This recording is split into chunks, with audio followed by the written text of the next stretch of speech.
അഞ്ജുവിനൊരു ടാറ്റയും കൊടുത്ത് ഇറങ്ങിയപ്പോൾ അറിഞ്ഞില്ല നടക്കത്തില്ലാത്തൊരു കാര്യത്തിന് വേണ്ടിയിട്ടാണ് ഈ പോകുന്നതെന്ന്. ഞങ്ങളുടെ ഇന്നത്തെ യാത്രയെന്ന് പറയുന്നത് മുണ്ടക്കയത്തുള്ളൊരു യൂസ്ഡ് ബൈക്ക് ഷോറൂമിലേക്കാണ്. അനിയന് വേണ്ടി ഒരു ബൈക്ക് നോക്കണം. ഇഷ്ടപ്പെടുവാണെങ്കിൽ പൈസ കൊടുത്തെടുക്കണം. അവിടുന്ന് ഞങ്ങൾക്ക് കുട്ടിക്കാനം പോകണം, ഒന്ന് കറങ്ങണം. ഇതാണ് ഞങ്ങളുടെ പ്ലാൻ. ഞങ്ങൾ പോകുന്ന വഴിക്ക് അതിമനോഹരമായ കാഴ്ചകൾ ഞങ്ങളെ കാത്തിരിക്കുന്നുണ്ടായിരുന്നു. കാടിൻ്റെ മനോഹാരിത നിറഞ്ഞു കിടക്കുന്ന വഴിയിലൂടെയാണ് ഞങ്ങളുടെ ഇന്നത്തെ യാത്ര. അങ്ങനെ ഞങ്ങൾ അവിടെ എത്തി. ഇപ്പോൾ സമയം 12 മണിയായിട്ടുണ്ട്. ഞങ്ങൾ വരുന്ന കാര്യം നേരത്തെ പറഞ്ഞത് കൊണ്ടാണെന്ന് തോന്നുന്നു ബൈക്ക് നല്ല ക്ലീൻ ആൻഡ് നീറ്റായിട്ട് വെച്ചിട്ടുണ്ട്.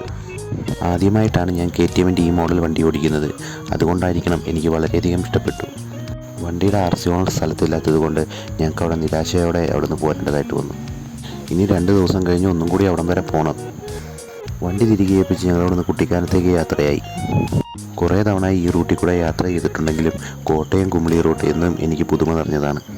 എപ്പോൾ ഈ വഴി വന്നാലും കുറച്ച് നേരം വണ്ടി നിർത്തി സമയം സ്പെൻഡ് ചെയ്യുന്ന ഒരു സ്ഥലമാണ് വളഞ്ഞങ്ങാനം വെള്ളച്ചാട്ടം. സമയം ഇപ്പോൾ 2 മണിയായിരിക്കുന്നു. വിശപ്പിൻ്റെ അസ്ഥിതയുള്ള എൻ്റെ കൂട്ടുകാർക്ക് ഉടനെ തന്നെ ഫുഡ് വാങ്ങിക്കൊടുക്കണം. അതായിരുന്നു എൻ്റെ അടുത്ത ലക്ഷ്യം. ബിരിയാണിയാണ് ഞങ്ങളെല്ലാവരും ഓർഡർ ചെയ്തത്. വിശന്നിരിക്കുന്നത് കൊണ്ടാണെന്ന് തോന്നുന്നു ആരുടെയും മുഖത്തൊരു തെളിഞ്ഞ ഭാവം കാണുന്നില്ലായിരുന്നു.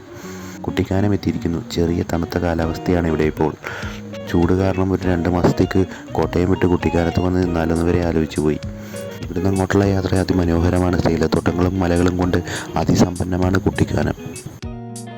എത്ര തവണ വന്നാലും ഒരു മടുപ്പും തോന്നാത്തൊരു സ്ഥലമാണ് പരുന്തുംപാറ. മലമടക്കുകളിൽ ഒളിപ്പിച്ചു വെച്ചിരിക്കുന്ന സൗന്ദര്യം എല്ലാവർക്കും ഒരു കൗതുകമാണ്. സിനിമാക്കാരുടെയും ഫോട്ടോഗ്രാഫേഴ്സിൻ്റെയും യൂട്യൂബിൻ്റെയൊക്കെ ഒരു സ്ഥിരം ലൊക്കേഷൻ തന്നെയാണ് ഇവിടം. കുട്ടിക്കാനത്ത് നിന്നും കുമളി റൂട്ട് പോകുന്ന വഴി 13 കിലോമീറ്റർ മാറി പീരിമേടിനടുത്താണ് പരുന്തുംപാറ. പീരിമേടിൽ നിന്നും കല്ലാർക്കവല എത്തി വേണം പരുന്തുംപാറയ്ക്ക് പോകാൻ. തേക്കടിക്ക് പോകുന്ന ഒട്ടുമിക്ക യാത്രക്കാരും ഇവിടവും സന്ദർശിച്ചിട്ട് പോകാറുണ്ട്. പരുന്തുംപാറ എന്ന് ഓർക്കുമ്പോൾ ആദ്യമായി കൂട്ടുകാരുമായി ബൈക്കിൽ വന്നതാണ് എനിക്ക് ഓർമ്മ വരുന്നത്. അന്ന് ഭയങ്കര കാറ്റായിരുന്നു, ചെറുതായിട്ട് മഴയും പെയ്യുന്നുണ്ടായിരുന്നു. ആദ്യമായി കണ്ടപ്പോൾ തന്നെ പരുന്തുംപാറ എനിക്ക് വളരെയധികം ഇഷ്ടമായി. പിന്നീട് ഞാനിവിടെ ഒരു 6-7 തവണയെങ്കിലും വന്നിട്ടുണ്ട്. ഇതിന് മുന്നേ വന്നപ്പോഴെല്ലാം നല്ല ശക്തമായ കാറ്റ് എനിക്ക് ആസ്വദിക്കാൻ കഴിഞ്ഞു. പക്ഷേ ഇത്തവണ വന്നപ്പോൾ ഒരു പേരിന് പോലും ഒരു കാറ്റില്ലായിരുന്നു. മഴയും കാറ്റും വെയിലും മഞ്ഞും എപ്പോഴും ചേഞ്ച് ആയിക്കൊണ്ടിരിക്കുന്ന ഒരു സ്ഥലം കൂടിയാണ് പരുന്തുംപാറ. ഈ സ്ഥലവും ഒരുപാട് സിനിമകളുടെ ഷൂട്ടിംഗ് ലൊക്കേഷനായിട്ടുണ്ട്. ചാർലി, നസ്രാണി, ഭ്രമരം എന്നീ സിനിമകളിലെ ചില സീനുകളെല്ലാം ഇവിടെയാണ് ഷൂട്ട് ചെയ്തിരിക്കുന്നത്. എല്ലാ തിരക്കിൽ നിന്നും മാറി കുറച്ചു നേരം പ്രകൃതി ഭംഗി ആസ്വദിച്ച് സമയം സ്പെൻഡ് ചെയ്യാൻ പറ്റിയൊരു സ്ഥലം കൂടിയാണ്. ഇവിടുത്തെ ഒരു മലയ്ക്ക് ടാഗോർ മല എന്നും പേരുണ്ട്. നല്ല ക്ലൈമറ്റ് ആണെങ്കിൽ നമുക്കിവിടുന്ന് ശബരിമലയും കാണാൻ പറ്റും.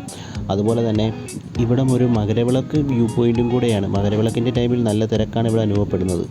സേഫ്റ്റിക്ക് വേണ്ടി വേലിയെല്ലാം പിടിപ്പിച്ചിട്ടുണ്ടെങ്കിലും അത് ചാടിക്കിടന്ന് ഫോട്ടോ എടുക്കുന്നവരുമുണ്ട് ഇവിടെ. ഓഫ് റോഡ് ചെയ്യുന്നവർക്ക് പറ്റിയൊരു പ്ലേസും കൂടിയാണ്. ജീപ്പിലും ബൈക്കിലും എല്ലാം ഇവിടെ ഓഫ് റോഡ് ചെയ്യാൻ ഇഷ്ടംപോലെ ആൾക്കാർ വരാറുണ്ട്. പരുന്തുംപാറ ശരിക്കും സമുദ്രനിരപ്പിൽ നിന്നും 1200 മീറ്റർ ഉയരത്തിലാണ് സ്ഥിതി ചെയ്യുന്നത്.